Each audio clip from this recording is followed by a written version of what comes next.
கடவுளுக்கு செய்யப்படும் பூஜைகளில் தீபமும் கற்பூரம் காண்பிப்பதும் கட்டாயம் உண்டு. தூபம் என்னும் உபச்சாரத்துக்கு அடுத்ததாக வரும் உபச்சாரம் நெய் தீபம் காட்டுதல். பின் தேங்காய் பழங்களை வைத்து நிவேதனம். பின் வெற்றிலை பாக்கு என்னும் தாம்பூலம் வைத்து உபச்சாரம்.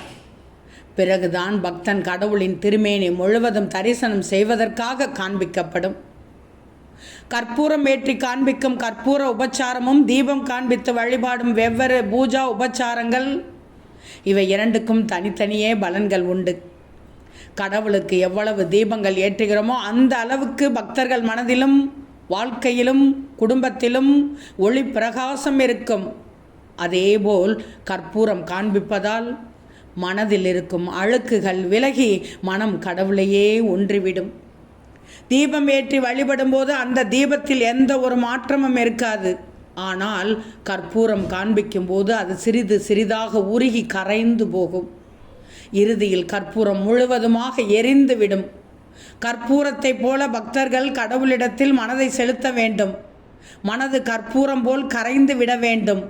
மனது கரைந்தால்தான் தான் என்னும் எண்ணம் விலகி இறைவனுடைய ஜோதி சுவரூபமாக கலந்துவிடும். இதையே பக்தர்களுக்கு கடவுள் அருள்வார். இந்த தத்துவத்தை உணர்த்தவே கடவுளுக்கு கற்பூரம் ஏற்றி வழிபாடு செய்யப்படுகிறது.